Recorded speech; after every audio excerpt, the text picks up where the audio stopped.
So, I will speak about the rise of neo-Nazism in Greece. I think it's the same picture all around Europe, that in the period of capitalist crisis and the offensive of the government, they are really opening the space with their policies of racism. Racism is the main instrument where the neo-Nazis and the neo-fascists are now rising, and especially in the face of Islamophobia.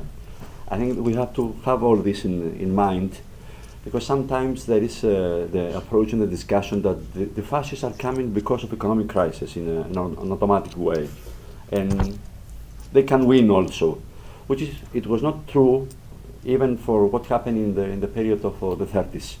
I mean, there was a big political fight, and the fascists won in Germany, Italy, and Spain after huge struggles after the defeat of revolution. So it's not automatic, and in the most countries of the world, the fascists didn't win. So Britain was also one example in that period how resistance to fascism can beat them. So when we approach them, we have to have all this in mind. What happened really in Greece is that because of the crisis, because of the attacks of the governments, there was a huge radicalization of the movement. The workers' movement resisted. There were general strikes, there were occupations. And at the same time, the governments played the card of racism to disorientate popular anger. Just to give a different explanation of the reality. Who is to blame for job losses? The bosses who are sacking, or the immigrants? Who is to blame for the worsening of the health service? The cuts, or the immigrants who are using them without paying taxes and so on? Who is to blame for what's happening in society, for the crime? The poverty, or the immigrants who are criminals? So, I mean, all these attacks, they didn't came from the Golden Dawn party at first, they came from the governments.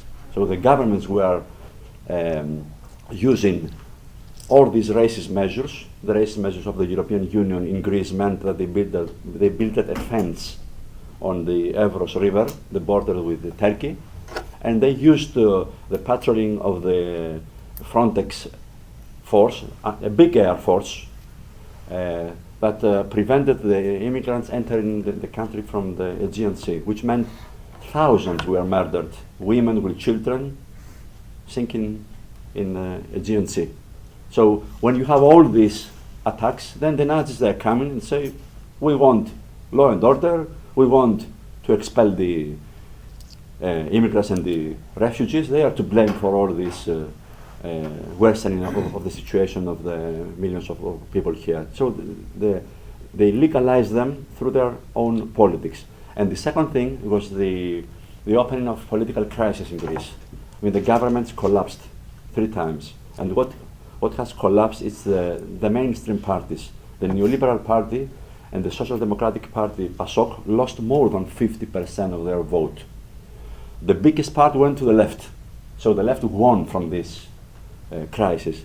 But also there was polarization. That's why the Golden Dawn Party got this 6%.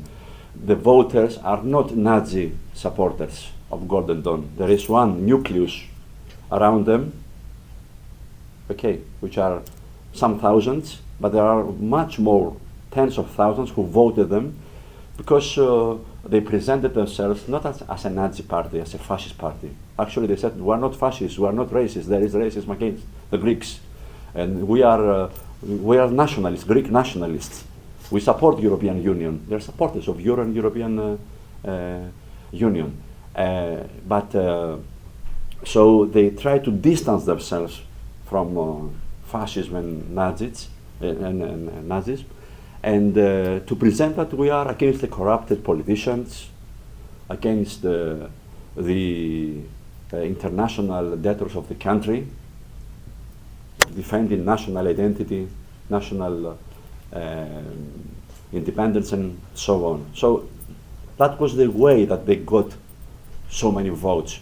So after the elections, they tried to build, because they are a fascist party, they tried to build bases in the neighborhoods to win from the electoral victory and to make storm troops in the neighborhoods and to attack the immigrants, to attack the left, the trade unionists, gays, the Muslims, and so on. So when they moved to this direction, there was mass resistance in Greece. I mean, there were a lot of problems in the left. They underestimated them. They say, okay, that's a small gang. Don't give them, don't care about them. It was disaster. I mean, for the last 3 years, we're arguing that we have to open the fight against racism, to open the fight against fascism before they enter the parliament, before they enter the local councils.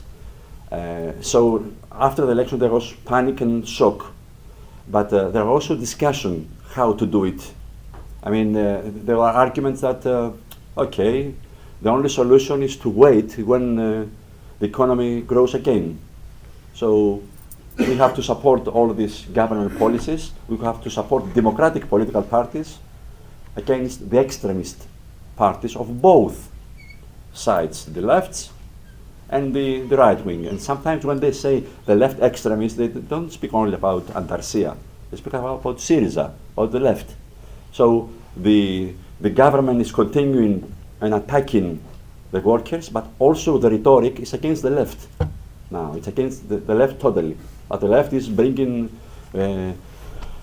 catastrophe. The left is, wants to open the borders for millions of immigrants. They don't care about Greeks and so on. So the government continues this attack. They're continuing the attack against the immigrants. So that's why it's opened the space for the fascists. But it was what it happened really after the June elections. We formed a movement, care for a movement against racism and fascist threat. We built a lot of local groups around Greece, and there were fights with the fascists all around Greece. We mobilized 100,000 people locally in all the spaces you can imagine in Greece, resisting every attack they did against the immigrants, against the Muslims especially. So there were huge demonstrations in summer. More than 20,000 Pakistanis mobilized against the government racist attacks of the police.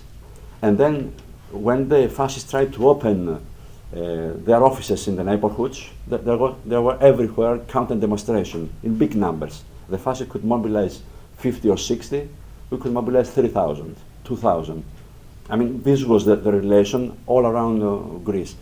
And then we had the teachers' union and the hospital union workers entering this battle, because the fascists, they tried to infiltrate the schools by attacking left teachers, and also trying to recruit school kids to form troops and gangs against the immigrants. So there were mass mobilization from below, preventing them, stopping them, a lot of mobilization around the neighborhoods, and also in the hospitals, because they built a campaign by saying we want Greek blood only for Greeks, and only the Greeks should enter the hospitals.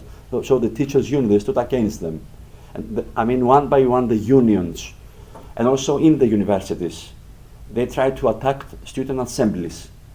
But immediately, the same hour, after 20 minutes and 30 minutes, you could have big student demonstrations,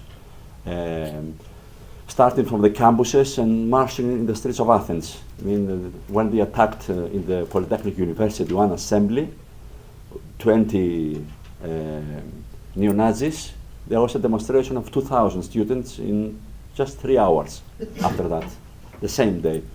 So in all this picture, we managed to have on 19th of January a huge anti-fascist demonstration. More than 20,000 marched, who are from all the political progressive and democratic spectrum. And this is really how we could isolate them. I mean, really the Golden Dawn Party cannot parade on the streets. They cannot put all their thugs going around and pretending that we are a political party. This is a political fight. We don't want to give them platform. We don't want to give them space on the street. We don't want also their racist arguments to go around because the governments are supporting them. So we have to combine all these fights. We are fighting against fascism, means we are fighting against racism. We're fighting against also the government, because we also need to build an alternative we fight against the fascists when we can stop them, we can isolate them. We want to win all these thousands that voted with them to go away from them, but we have to have an alternative where to go. And the fight against austerity, it's a fight against the system that breeds racism. We have to open this alternative because thousands of people who are disillusioned with the system can vote for a party like that because they pretend that they are against the system. So the small shopkeepers in Athens and people who are losing their jobs. We have to build the alternative of the workers, to build the hope that there is a better world to win, and this is a world that everybody's there. It's a world where the workers are united independently of their nationality, color, religion, and this is the common struggle that we are organizing now in Greece, and I think that we can organize this all around Europe. The chance to fight and beat the fascists, it's real and it's in our hands, so that's why we need revolutionary left, that's why we need broad united fronts against the fascists, and with this combination and the workers' movement strong, we can beat them again.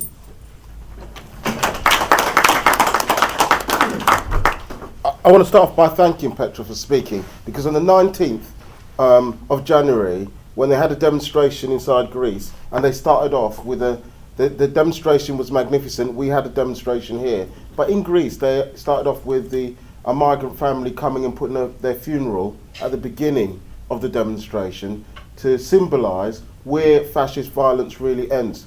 A Muslim family said that the funeral will be part of the demonstration because really the destruction of what the fascists want to do. Leon Trotsky described how what fascists want to do is drive a tank over the back of working class movements, and in the process of doing that they want to build. But we have to understand that when we talk about fighting fascism today, there are many people who put different strategies forward, and there's always a battle of interpretation and argument about what's the most effective strategy. And across Europe at the moment, we've seen the massive growth of fascist organisations. When I went to Hungary and they had 4,000 uniformed people in the old Iron Cross organisation, it sent shudders down my back. When they closed down the Holocaust Museum because they said that it wasn't representing what Hungary wanted in terms of, it was an organisation called Jobbik. It's not in government, but it certainly is something that shapes what's happening. And when people talk about Greece, Greece simply shows our future. Everyone in this room knows that one day they will be fighting, or they have already. When I look around the room, I can see Brighton, the March for England, I can see inside, South East London, the BNP breaking through, I can see Walthamstow, I can see Wales. Every one of us knows that in very small forms, either one, we've seen the fascists actually come out into the streets and say, we have an answer to the crisis. When Rosa Luxemburg said there's an answer of socialism or barbarism, it's not posed in abstract terms anymore. I believe he's starting to see it now. Because how can it be, after the Holocaust, after millions of people are slaughtered in the names of, when you look at Mussolini and Hitler, 1922, 1921, and you see these people growing, read the historical reports of it. People don't know what it is. It's presented as a new movement. It's presented as something that people hadn't really seen. Fascism, as Trotsky argued, is the movement of the petty bourgeois. In our society is divided between three groups of people, really. There's the ruling class, who know they run things and are fully conscious of it. There's the middle class people, who think they run things, but they describe things but don't control things. And there's the working class people who don't have any control over anything, but feel that they have to be subject to, and all the time you see the different ways in which they try and express what happens. Capitalists simply buy everything and tell you what to do. The middle class people, they get angry, right? In this way.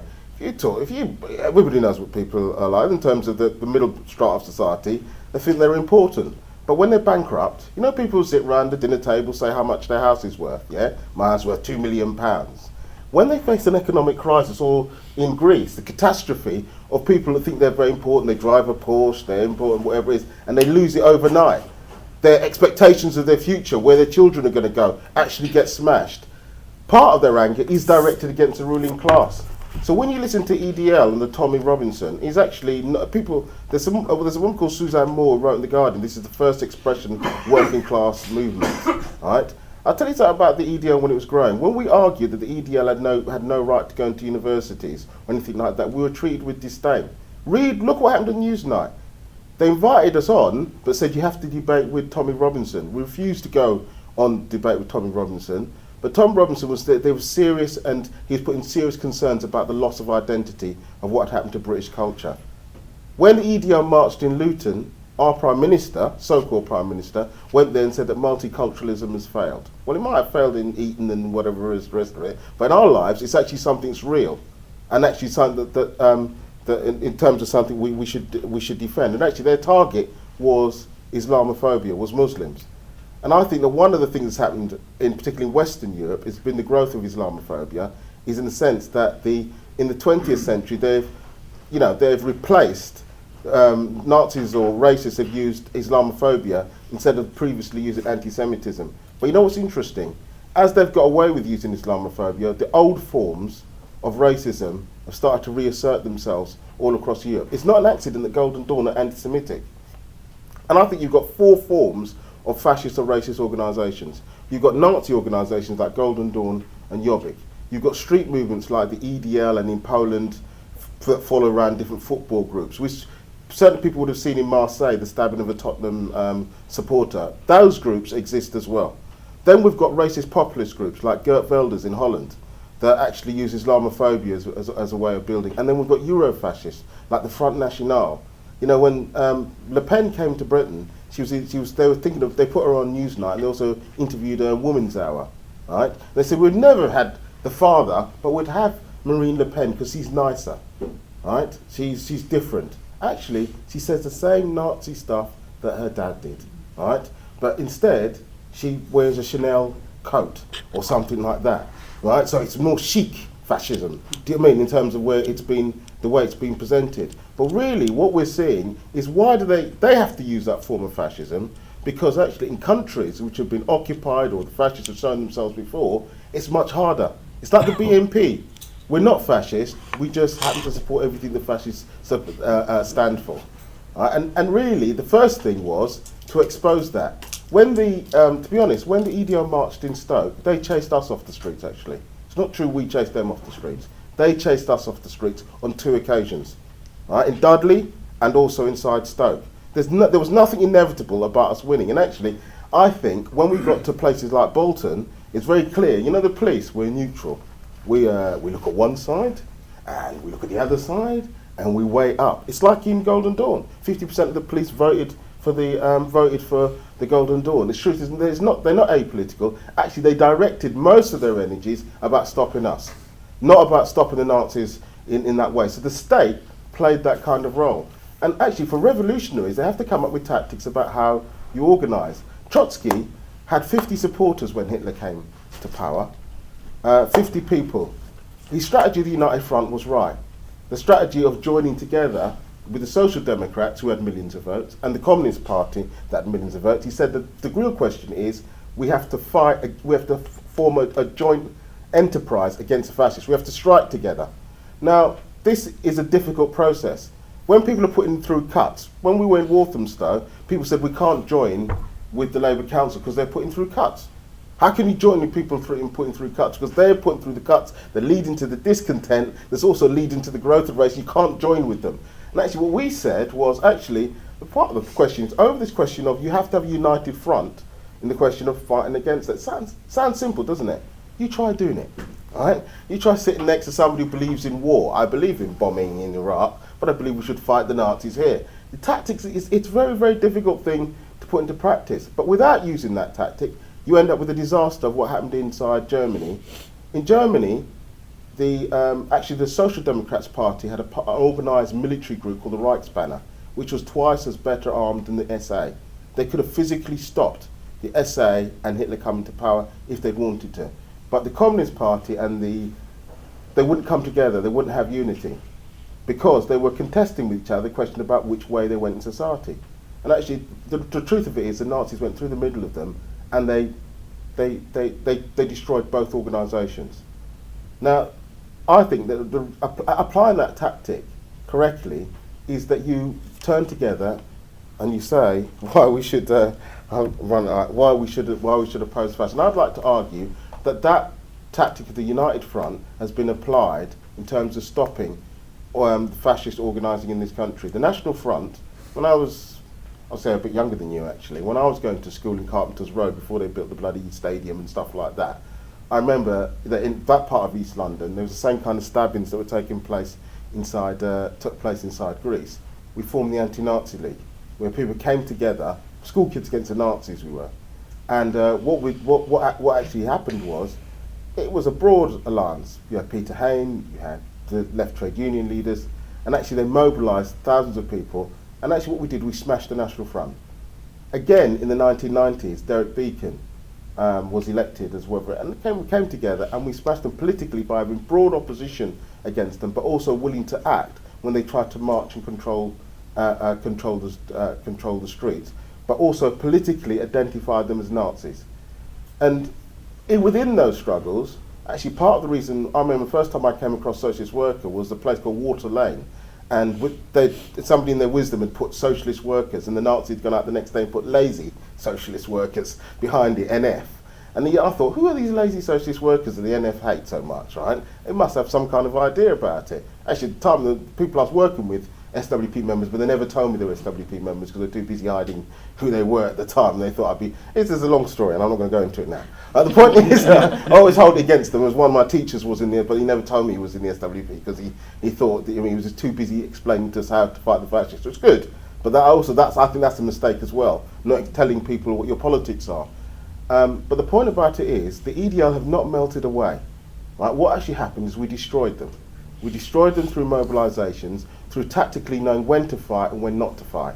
The good place to fight was inside Walthamstow, where we occupied the streets. But it wasn't, I think you have to have those both tactics. At the centre of that is a question of a revolutionary party. It's true you have to have a link with big reformist parties, but tactics and how you organise, one of the things that are important is the university of the working class, the Socialist Workers' Party, which is a repository from Trotsky to the fight against the Anti-Nazi League, to the international struggles that have taken place, in order to understand which way to fight. I'm not arguing that only the Socialist Workers' Party was the only way of being able to do that, but what I am arguing is that revolutionary politics applied in the fight against fascism are effective in terms of being able to stop them, and that has been part of the history that shaped the way that it is in Britain at the moment, in the UK. And I think we have a very important task facing us. It is true that the BNP and the EDL are on the back foot, but if you look across what's going on in Europe, it's a matter of time before they help each other. Why did Le Pen come to Britain? Because she wants to do a speaking tour with a man called Geert Wilders, who's in Australia at the moment, and all across the country. If you look at the Eastleigh by-election, you have to understand the question of immigration, racism, is going to become a central question over the next couple of years in terms of an alternative argument about austerity. I think we have to take the lessons of where we've won and apply it to some of the lessons of where we've got problems. I haven't been able to talk about France. The biggest left movement actually in Europe isn't in Greece, it's not in Spain, it's not in there. Actually, the biggest left movement in Europe is in France. And yet, it has yet to build an effective anti-fascist movement. And I believe because it's dogged by political problems about how do you work together with Muslim groups, with anti-fascists, how do you work with the left when the left don't actually come together and agree? How do you meld all this into an effective united front? We have to solve these questions because I believe the Front National, the fascists inside Europe, they're all working together. And I'll tell you something, if it's good enough for them, it's good enough for us in terms of putting together a program in terms of how we change and struggle against them. Why do we want to do this? We don't want to do this because this is the third, fourth time I'm fighting fascists in my lifetime. At some point, I'll go.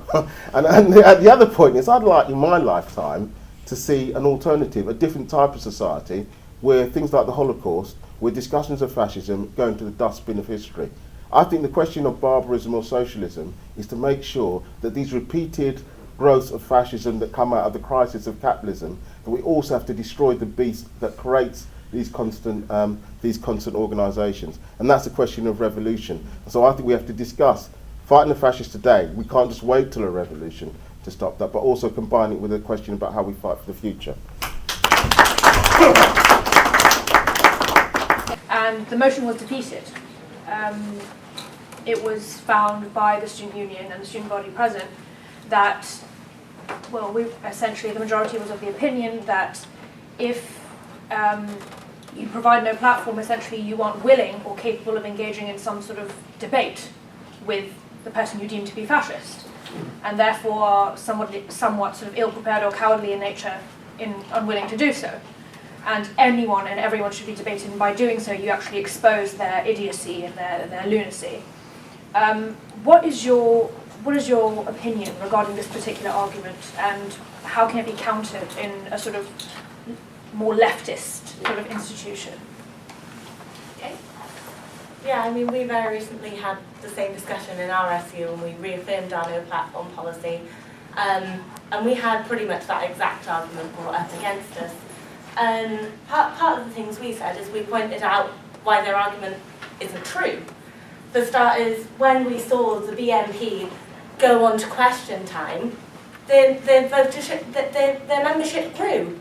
It grew by what, 2,000 or something like that? It was very scary. It grew, and that's why we argue against no platform, because fascists don't come onto campus and say, "Oh hi, we're Nazis."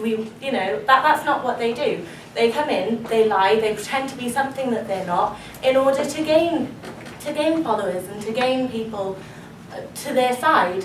And then from that, when fascists gain power, they get rid of everybody's right to free speech. We're not going to be allowed to debate with them when they have power.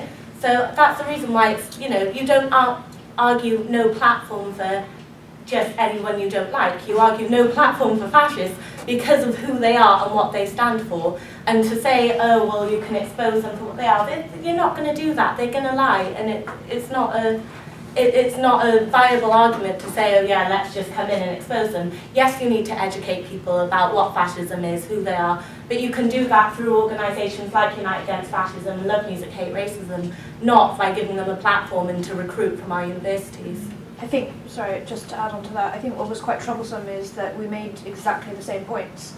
And it was a very contentious debate, and it wasn't a landslide majority, but it was still a majority, despite making those very points. Freedom of speech was sort of, the right to freedom of speech was upheld over everything else. So how would you actually counter that argument when you have a student body that is so highly politicized, as is the case with SOAS, and certain principles are held in such high regard? I mean, I'm not a student at the moment, so I don't know that I'm necessarily faced that specific day-to-day problem. But I'd imagine what you do, it sounds like you guys did the best you could. You tried to make the argument. You lost it, again, not by a landslide, but then I'd say, what would be the next steps? Well, it's actually then, when it actually comes into practice, i.e. imagine Le Pen was invited to come speak at SOAS next week, I would argue that you should still try to organise a protest, even if it wasn't fully backed by the SU or whatever. I think that would be the way forward, just because the whole idea of being involved in United Front or being involved in a student union or whatever, you'll make the arguments. You may not always win them, but it doesn't mean that you have to change what you actually think as well. I think another thing about no platform, in a way I think that is quite important way of arguing it, is actually about understanding fascism. And I think a lot of students and young, I know I certainly wasn't educated properly about what fascism actually was. My education, I'm from America, it was about racism and anti-Semitism. That's what fascism was. But as socialists, we have a different understanding of fascism. We understand that fascists use racism, sexism, bigotry, and so on to help to divide us. But actually, fascism ultimately is about smashing the ability of workers to be able to collectively organise. It's about strengthening, I like to say, almost like capitalism by any means necessary. You know what I mean? So I think it's about having that different analysis and saying it's not about, this is not, like you said, not about freedom of speech, is it? It's about actually upholding our ability to have collective organisation as students and workers. I'm also a student, so frankly we were caught on the hop actually by the level of opposition to the motion to maintain our position in no platform. And I honestly don't think we've prepared enough in our arguments or in our presentations. And it's something we do need to address, and I think we will be addressing in the near future. But my own political trajectory comes from the 70s, and fighting fascists in the 70s. You know,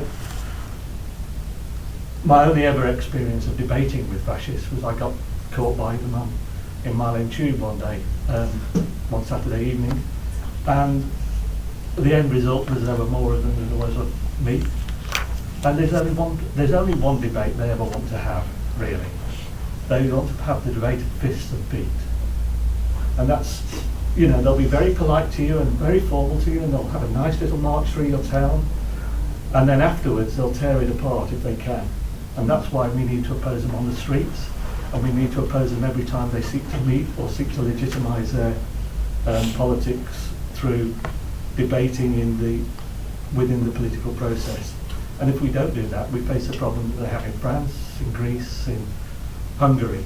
And it's one of the things I'm most proud of at the left in Britain is that we've been able to keep a lid on this horrible disease that fascism represents in our society. But it's not going away, it's never going to go away until after we have the revolution. We have to keep fighting them all the time. Sometimes they'll be quieter, other times not. And when they do pop their heads up, we need to be there to resist them. I sort of had a lot of the same arguments, the whole like freedom of speech thing, and I found like it can be quite, like when people are saying, oh, freedom of speech is the most important thing, even though they're fascist, blah, blah, blah.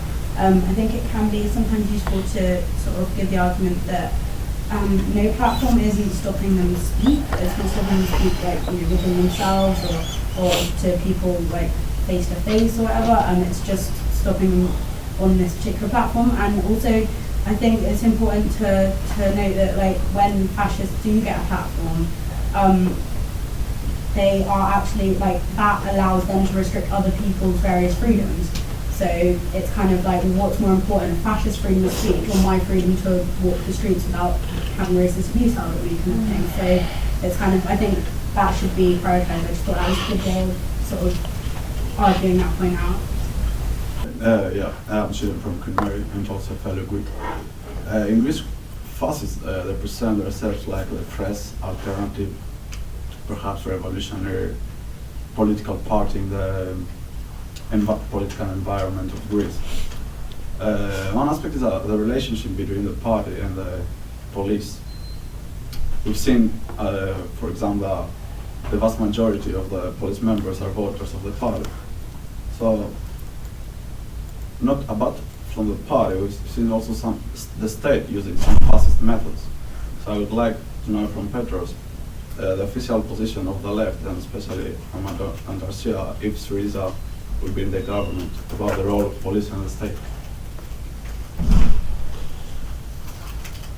There's a problem with that, because of course none of us would want to curb the freedom of a policeman to join a fascist party and actually to vote for fascists, but the fact is that 50 or indeed 60% of the police in Athens are members of the fascist Golden Dawn.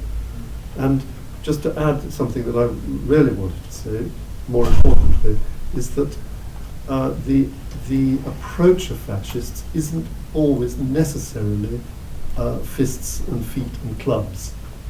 Because they can, and I'm told that in Greece, in Athens particularly, that they can be extremely charming to old people, to homeless people, Greeks of course, only Greeks, to people who have no money, and they provide food banks and clothing and warmth and fuel, and therefore, by this way they attract and persuade, they frankly bribe the poor and the disadvantaged into joining the fascist Golden Dawn and supporting the Golden Dawn with frankly their bribery. But of course they do use the fist and clubs, and the police just watch a recent event of the performance of a play, Corpus Christi, involved 200 Golden Dawn members attacking and beating up audience members while the police just watched. That's all. Just, I was sitting listening to Petros talking about some of the arguments that you hear on the Greek left.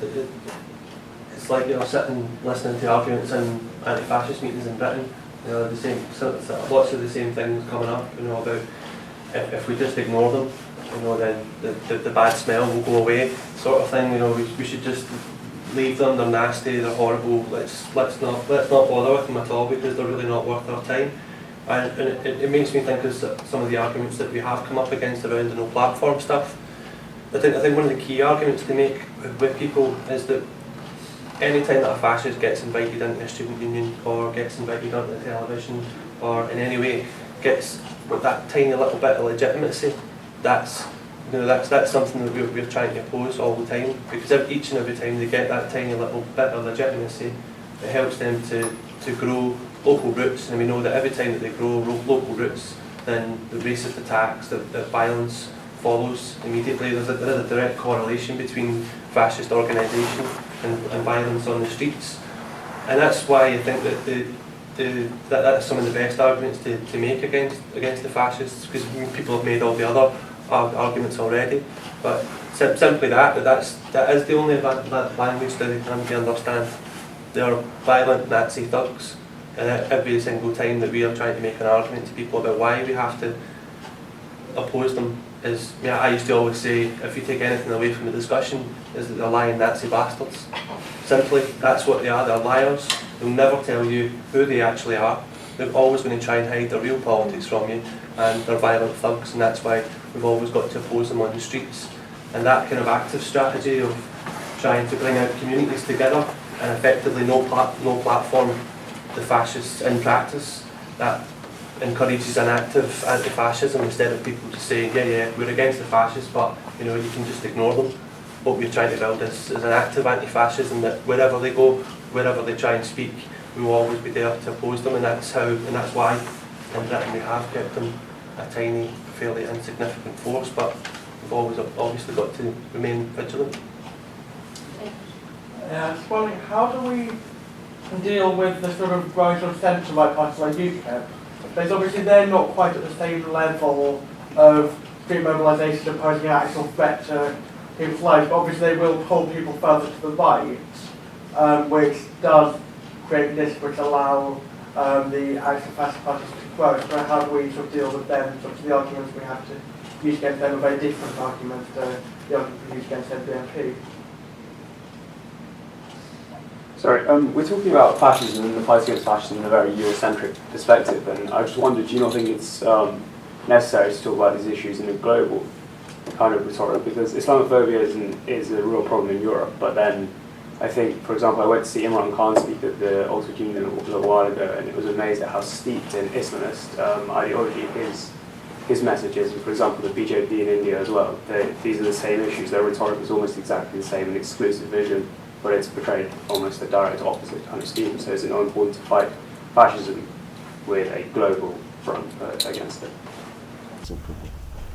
So, when the question about the relation of the police and Golden Dawn, the reality is not that the half of the police voted for Golden Dawn. It's they got high scores where there were special ballots for the special forces of the police. I mean, so it's one part of the police. They infiltrated. That's true. The most violent parts of the police, those who are attacking demonstrators on the street, they have the real infiltration there. So the question of what can a left government do against the fascist, we have to be very clear that this is not, I mean, the way to stop the fascists is not through institutions, through to democratize the police force, to change their behavior in the police stations where you have torture now. You have torture of immigrants, torture of left and anarchist militants. I mean, there were some pictures about that. The way is to fight against fascism with a movement that it is built on the streets and the workplaces and in the universities. So the real fight is what the workers' movement is do. When Syriza are arguing that we just want to change And the change can come if we change the minister of public order and we put a left one there. This is not the case. I mean, the case is that we have to stop racism. We have to stop Islamophobia. We have to fight against the European Union policies. And we need a left that it is fighting against all these fronts. So there is a lot of discussion how we are fighting against fascism. And one aspect that we have to be very careful is that the fight against fascism is not for abstract defense of democracy, of democratic institutions, like the parliament, let's say. It is, you have to put the content of fighting against racism. You have to connect the struggle against fascism to the struggle for the legalization of immigrants, for the opening of the borders, for the closure of the concentration camps for the immigrants, for the end of the Frontex. So we have to put this agenda on the front. And the argument about the institutions and the formation of what they call it the Democratic Front, all the democratic parties against the Nazis. And when they say all, they mean the Social Democrats, they mean the Neoliberal Party. In Greece there is also another independent neoliberal party. I mean, for us, we want a broad, united front against the Nazis. But we have also to say what this front will do in practice. So the no platform issue is very central. I mean, if you don't find a way to isolate them, and you just accept that they can use the parliament, they can use the local councils, you forget the history. I mean, Hitler didn't organize a coup. He gave, he took the order to form a government from the president of the German Republic. He won electoral seats. He built it alongside with the stormtroops, a lot of forms. They built it an electoral machine. So if people are forgetting this kind of thing and they say, okay, we accept that the fascists should have platform, then they accept the right of the fascist to extinguish everybody who is different with them, the workers' movement, the social democrats, the communists, the gays, the Muslims, everybody. And they forget history. The denial of Holocaust. It's a big debate, and we cannot say, okay, they can say whatever they want about history. They can even deny the Holocaust and what happened. No, we have to be very clear on that we don't give them the platform, because if you give them the platform, you give them the right. And what kind of right is this? Is this a democratic right? The right to exterminate everybody else?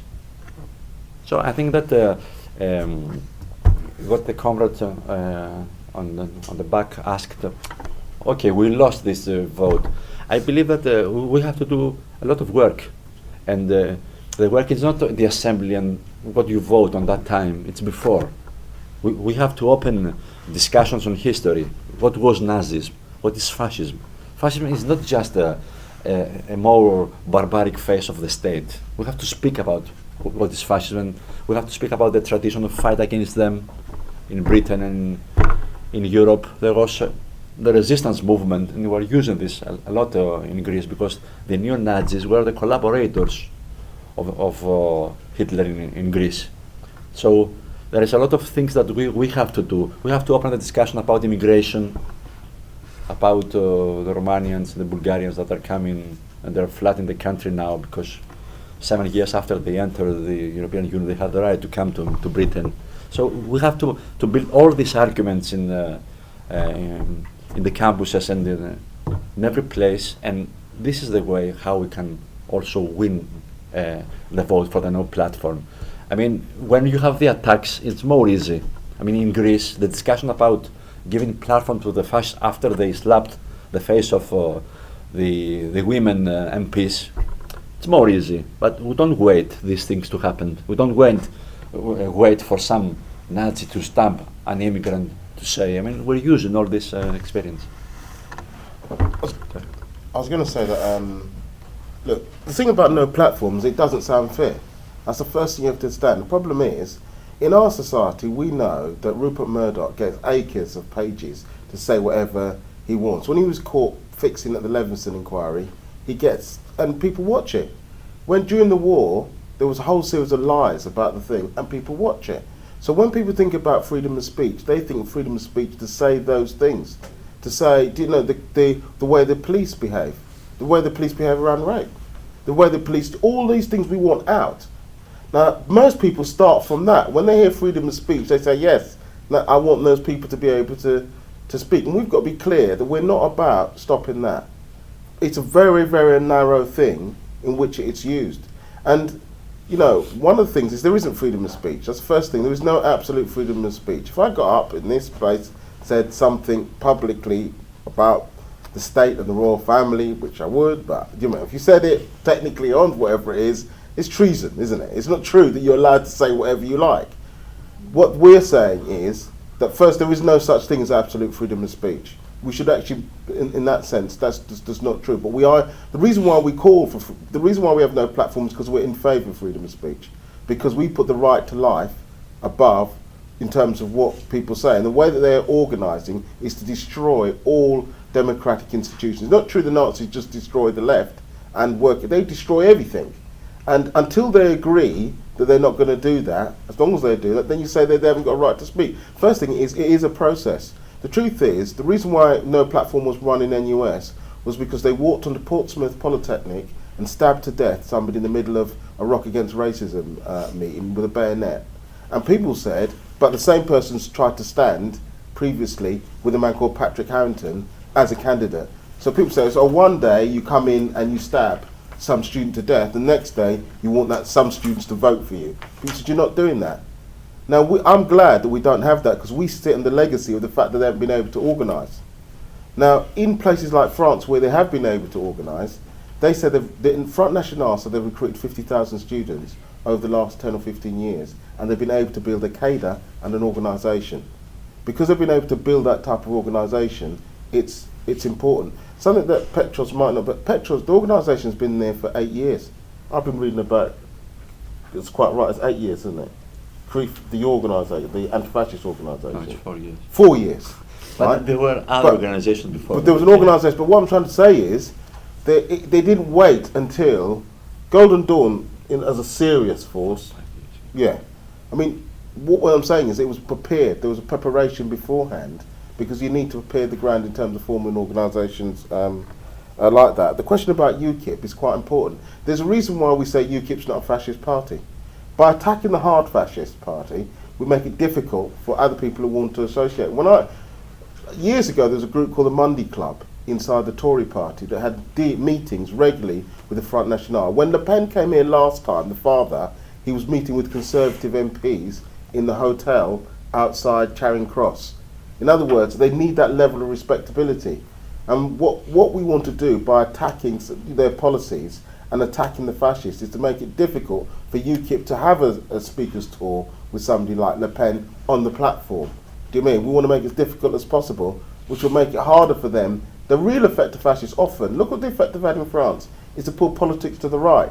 Sarkozy is not a fascist, all right? But Sarkozy talked about he threw out European citizens because they were Roma. So he started with their racial position in terms of deciding whether they could stay in France, even though they were born in France.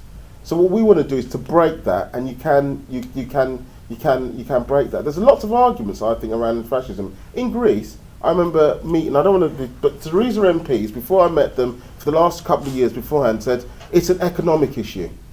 I'll be honest with you, in terms of when I had previous meetings, they said it's an economic issue, not a political issue. I'm glad to say they've changed, in terms of whatever it is. But before they said, what we need is worker struggle, and that will change things automatically. That's not true, because you have 30 general strikes, and you still have racism deeply embedded. The question of how you deal with these things has to be based on principled positions of that. The quick question about people holding reactionary views. People holding reactionary views should be challenged.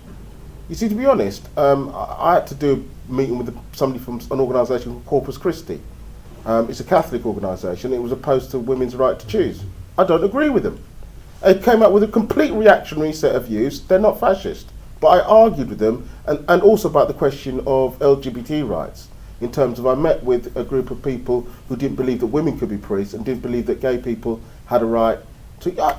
They're not fascist. They argue a very similar argument that Imran Khan argues, by the way, but they're not fascist. But they hold reactionary views. We have to make a distinction between fascists and people that hold reactionary views. One of the dangers is when people talk about reactionary views, they say only Muslims hold reactionary views in terms of that. You know, they're Islam are fascist. There's a man, you know, who writes, Nick Cohen writes, there's such a thing as Islam. I don't accept these are a false explanation of describing what's going on in society and an attempt to try and demonise people. We've got to be very, I think we have to be, we can oppose, you know, people have faith and have no faith. I happen to have no faith, right, in that sense, right? But I was brought up in a black church, if you understand.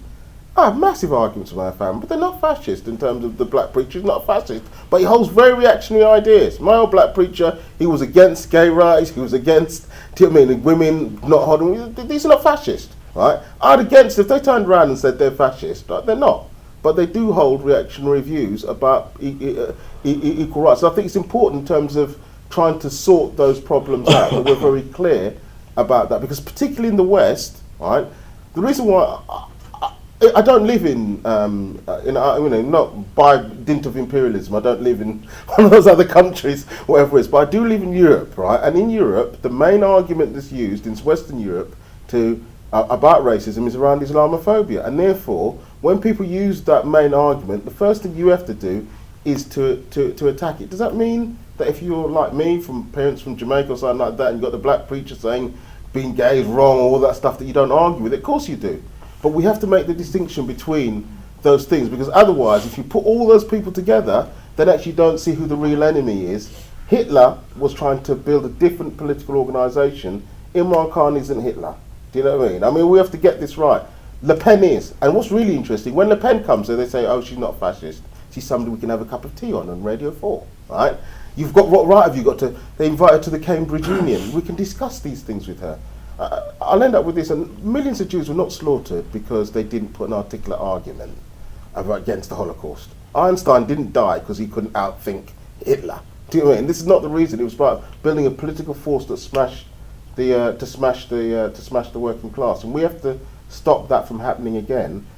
And I think one of the things is, I do think we are facing a situation, not now, but 10, 20, 30, you can see the antecedents here, and we have to talk about what's the alternative to that. I mean, but what is the alternative to constant periods of crisis, growth of fascist organisation? We have to talk about what the kind of alternatives are. Okay, look, I mean, obviously I had a debate with the Quilliam Foundation about exactly this question, because they started off with the Congo genocide being a reenactment of the Holocaust that took place when 6 million. Actually, when you talk about the global system, you're talking about a global imperialist system, which actually you can't compare the level of crisis when you're talking about advanced capitalist countries compared to newly industrialising countries that don't play the particular role that these countries play globally, or in interrelationship between them and their own working class, right? Now, the reason why that is a problem is because when wars on general scales, you know, Saddam Hussein was the new Hitler.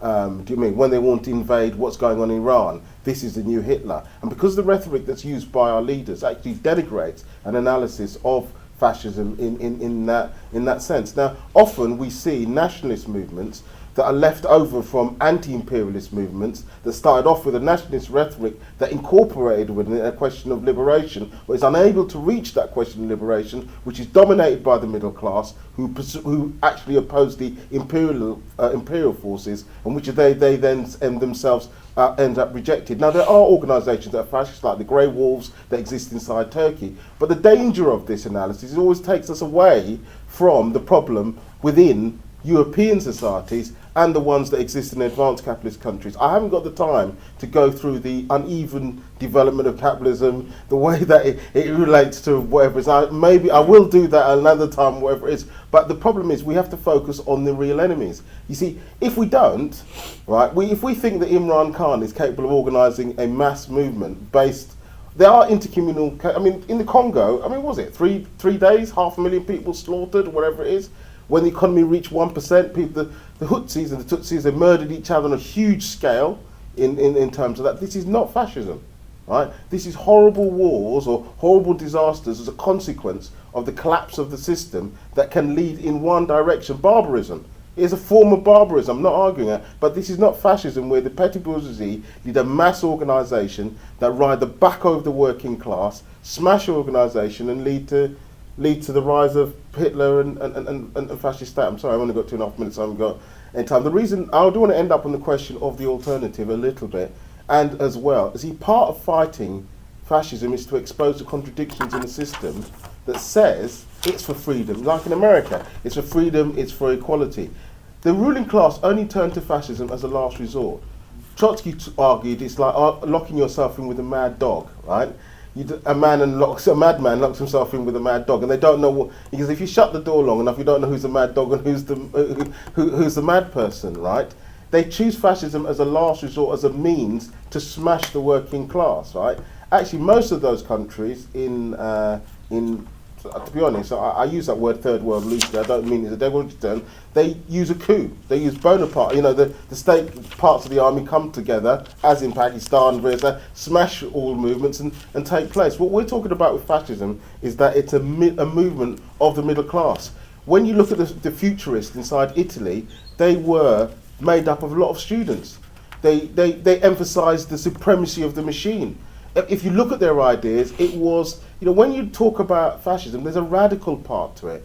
I have to say this, you know, when people talk about, it's true they have the soup kitchens, but when they went to the steelworks, I saw people opposing them from Antasia, and Antasia had to speak, and then they put somebody in from Golden Dawn. You know, the next day, there's somebody from Golden Dawn speaking, because they speak very left wing. They speak, you know, Strasser was part of the brown shirts were massacred by the SS because they promised a national revolution. When you break down the word Nazi, they call it National Socialism Workers. You know, in other words, they put everything in there. They lie to everybody in order to smash everybody. Right now, we have to understand that part of it. But why are they there? Because it's an extreme example of the crisis of an old capitalist system. If you listen to the BBC lectures this year, what's that idiot? I've forgotten his name now. The professor he's in Harvard now, who talks about why capitalism can solve everybody's problem. If we just let the neoliberal system rip, it will solve everybody's problem. The problem for them is it doesn't, does it? I've got to shut up. Look, my argument is, right, that fascism is a consequence of the old nature of capitalism. When it first came about, it was dynamic and it could grow. In old capitalism, this is the third crisis. When I went to university in SOAS, I was given a grant. Even though I lived in London, I was given housing benefit, right? And I was told that I didn't have enough money, so I better be given a special travelling grant so I could go and see my community, and I didn't get cut off from it, yeah? That's no fees, it was all free, yeah? That's within my lifetime, right? Now that's not because suddenly I'm in a different parallel zone in a different thing. It's because capitalism is in crisis. They say you can't have all these things. And one of the consequences you can't have any things, they start looking for scapegoats and blaming and trying to explain because they don't want to blame themselves. Now my simple thing is the 1% have 90% of the wealth and they have to work in a principle of I've got sharp. But my solution is revolution, right? The difference between fascism and the state oppression is that the fascists offer themselves to do. They offer to the ruling class that we can smash the workers' movement ourselves because the state cannot do it. That's a main difference. And we have to be very careful not to make a mistake on that. Fascism is not the military coup, it's not the state barbarism. It's a movement on the streets. It's a counter-revolutionary movement. So the thugs and the members of the stormtroops, they try to build a movement of terror on the streets. So they start on the streets, and they want this terror that we control the streets. We are a troop. We are a big army, stronger than the state, stronger than the corrupted state, because the army is not fighting the wars of the nation. The state is not supporting the purity of our nation, and they are giving things to the Jews. Okay, so we have to be very clear. what is exactly fascism.